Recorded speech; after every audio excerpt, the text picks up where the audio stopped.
All right, so I'm talking to Pegeen Hanrahan, former mayor of Gainesville, Florida, who was mayor that brought in the municipal feed-in-tariff program. It was the first municipal feed-in-tariff program in North America. Really, how did this get started in Gainesville, and what was the local motivation for doing the feed-in-tariff program municipally?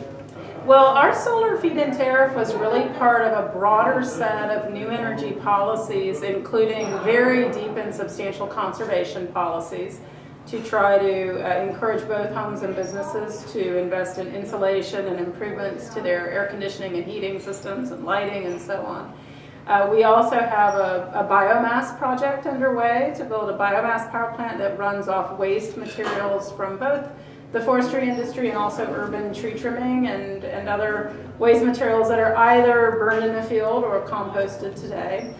And in addition to that, we had some long commitments to solar. We had, going back to the 70s or 80s, we had solar rebates, and then we started a net metering program, which essentially people use the energy first in their own building, but then put any excess out on the grid, and we pay them the same price that they pay us.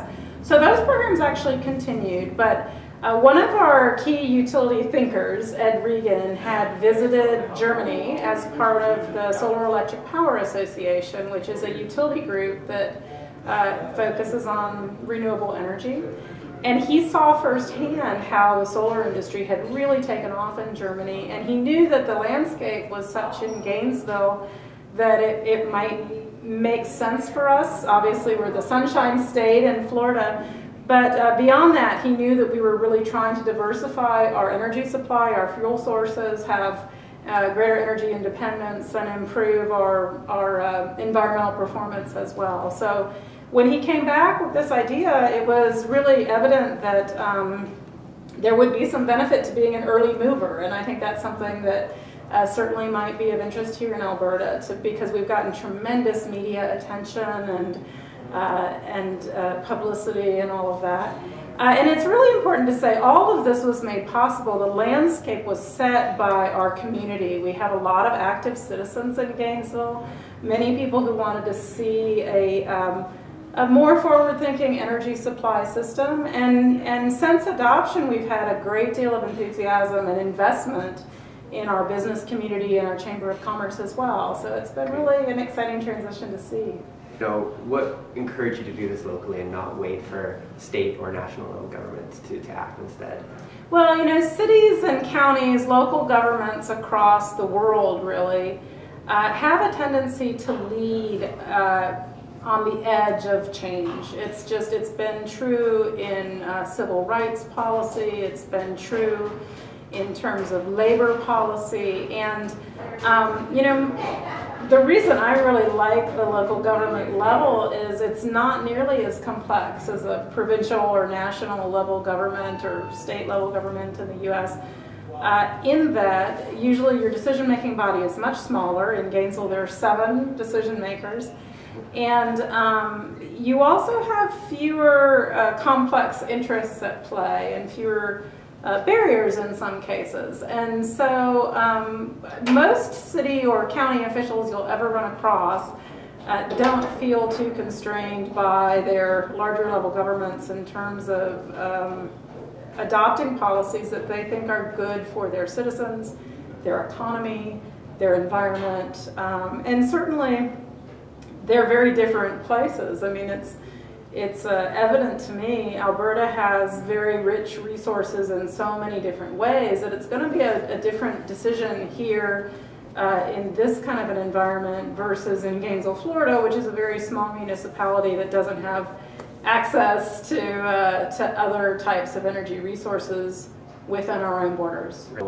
Where did you see some of the main opposition, and how did, say, the industry, utilities, local business people, how did they come out on it? And then how, in light of the implementation of the program, and as your community has seen maybe some benefits come from it, or maybe some challenges, how have mindsets from that opposition maybe changed over time? Okay. Well, at the time of adoption, the only real public opposition perhaps came from a small number of folks who spoke out about the potential cost impact.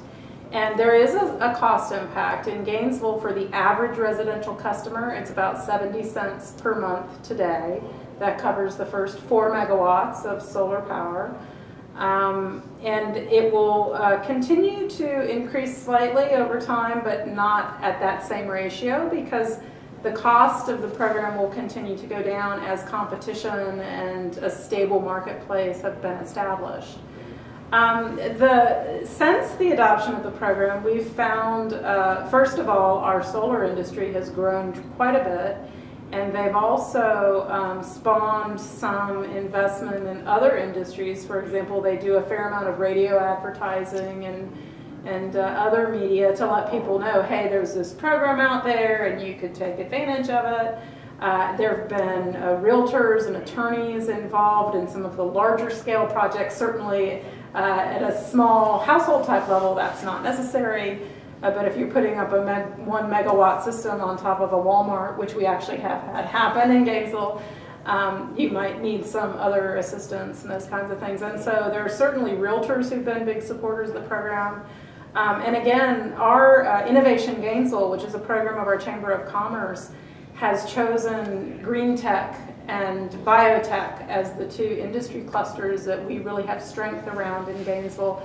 And it's in all of their material that we're the location of the first solar feed-in tariff in the U.S. So again, there's some marketing benefits essentially. You know, as I've said in Gainesville, your business community can be a strong ally. Certainly many of our largest investors are prominent people in the business community who are benefiting from the feed-in tariff program. And then of course the renewable industry itself. The people who install the systems, the people who do the electrical work on the systems, the roofers, you know, and those are all jobs that cannot be outsourced. You have to have the guy putting the system up on the roof. You can't send that to China. It's impossible. So, so we have had some strong business community allies as well, which I think is key for any place, and certainly Alberta would be a place that I would assume that would be an important consideration.